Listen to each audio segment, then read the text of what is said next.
3, 2, 1, go! Battery. Glad to see you're back, guys. That's a weird thing to say. I don't really see you, I guess. I mean, I can try. Huh? Here you are? Damn, you're so tiny. Today we're going to test some 6S batteries against each other. Also, let's check if a metal casted table can fly and do a little random review of this bad boy. But first, let me call to my LiPo expert. Bring. Hello? Yep. Testing. Yeah, we're going to be testing today. We're going to be testing to see if we can lift this table. What kind of quad power it takes to lift this table. This is not what we're testing. No. That's what's happening today. We're testing this table. Today we're practicing new FAA regulations, and this is how we're gonna fly.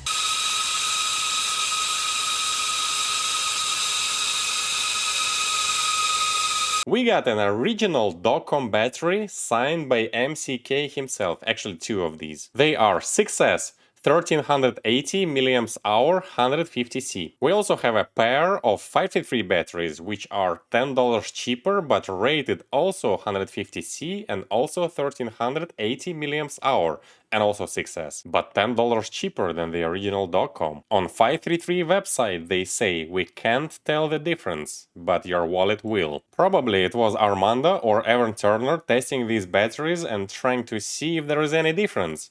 And apparently they couldn't feel any. So maybe we have to hurt some feelings today, I don't know. And as a reference battery we have Tattoo Rline V4 1400 mAh. Unfortunately V5 Rline is out of stock everywhere, but from my previous battery testing video we remember that V5 is just a tiny little bit better than V4. So let's see how they all stack against each other.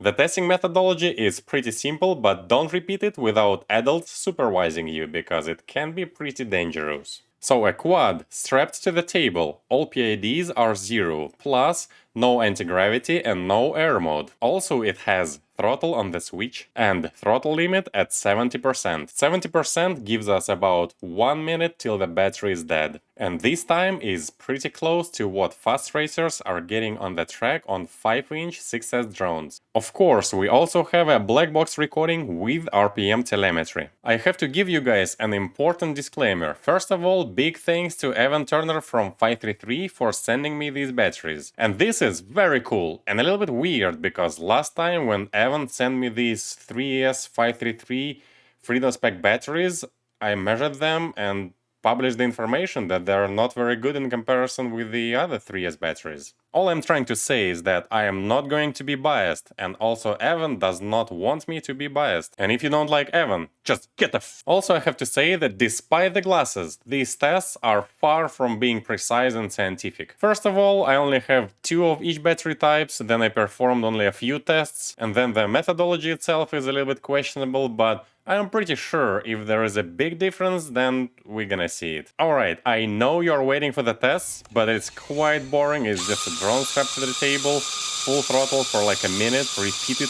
12 times. So I'm just gonna save your time and cut it out. I promise, in a few minutes we're gonna see if a metal casted furniture can fly. Now let's see what our expert thinks about this charger, Imars Dual Gens Ace.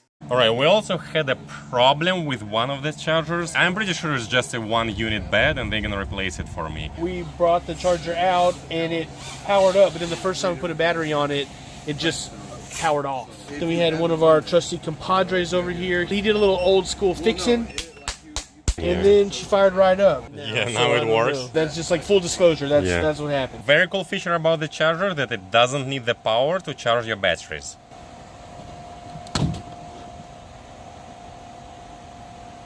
Well, I think they're pretty cool to start off with. They have a nice size. Putting them in my bag was nicely. Like, they both fit in the bag nicely. You can see them here.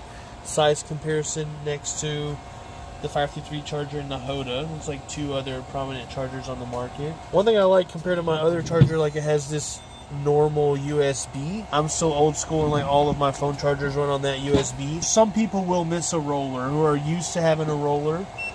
There's like button only operations. The one thing I noticed when changing between A and B, it'd like be nicer if it was maybe a little easier to see. If you were on A or B, you can only see just the A and the B changes here, like no sort of screen shift or anything like that. It has a nice long cord. Yeah, that's a plus, because these chargers, they come with a really short cord, and so I had to buy like these long cords. I don't really enjoy the fact that this plug goes off the side, because usually we charge them like this, and they're pretty well packed, and then, you know, they sort of gonna interfere. But I do enjoy that the balance leads are outside, because when they are inside, like on this 533 charger or Toolkit RC, they're like inside. Plugging in one battery is not a problem, but plugging in two batteries, that's a problem, because then you're like, they're all interfering with each other, and like then yeah.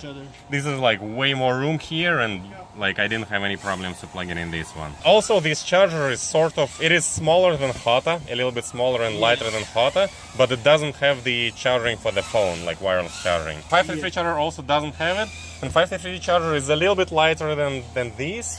But I honestly like form factor of this more. Because they're both square, they're easily stackable. Yeah. Oh, I mean, it charges the battery.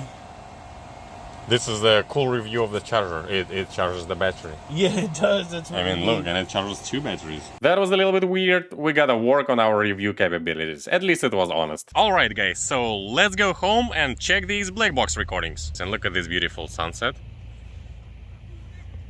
It's not that beautiful. I cannot make it beautiful. But it's beautiful, believe me. Alright, test number 1. Top is RPM plot, bottom is voltage plot over the time. Red are R-line, blue are 533, and green are Dogcom batteries. First of all, you can see that RPM plot is sort of matching with the voltage, so from now on let's just check only the voltage plots and see how batteries are sagging or not sagging. Two of the 533 batteries in blue are very close to each other, and the disarm time when the battery reaches 3.4 volts per cell are like 1 second apart only. Dogcom batteries in green are a little bit controversial. You can see one Dogcom battery doesn't sag as much at the beginning. Actually, it's pretty surprising how these batteries hold the voltage here.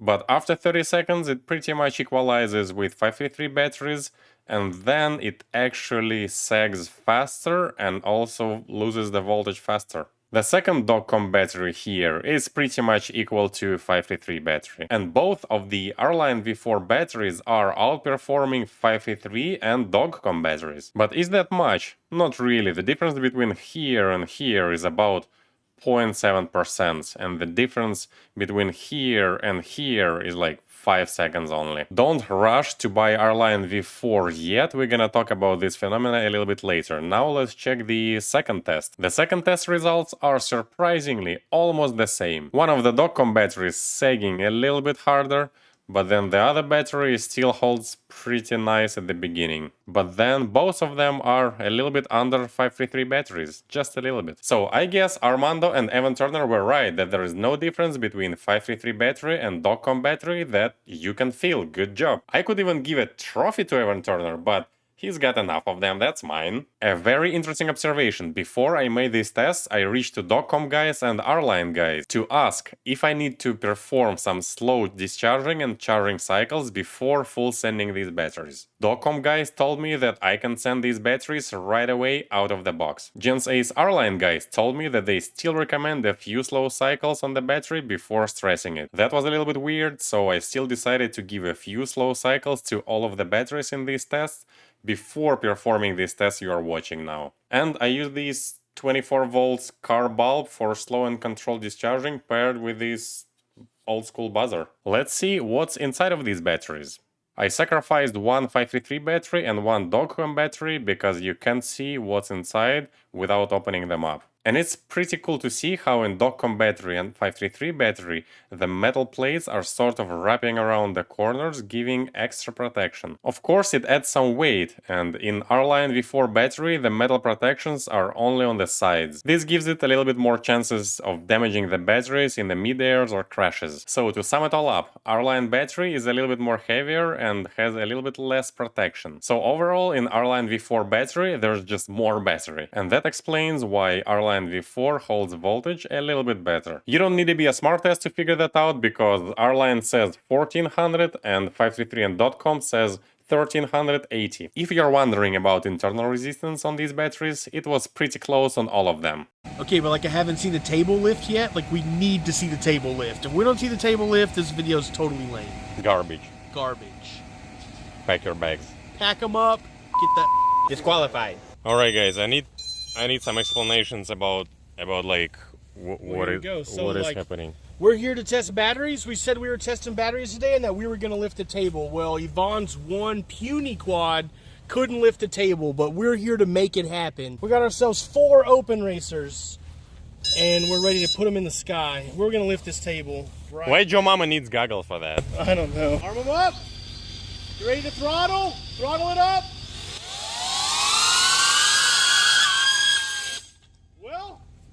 Technical inspections happening here. Alright, it's not easy to make us give up, and now we got 7 quads strapped to the table. And we got all operators. And let's see how that goes. I think I'm gonna move like here. Arm them up. 3, 2, 1, go!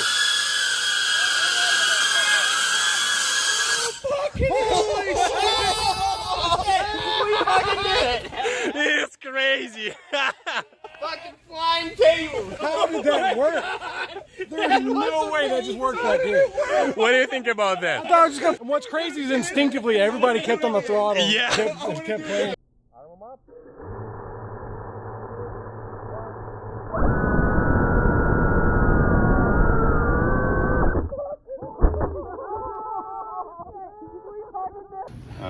Let's do it. Let's go. Arm them up. 3, 2, 1, go!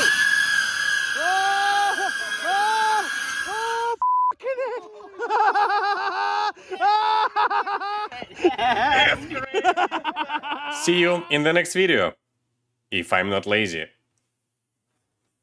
Like and subscribe.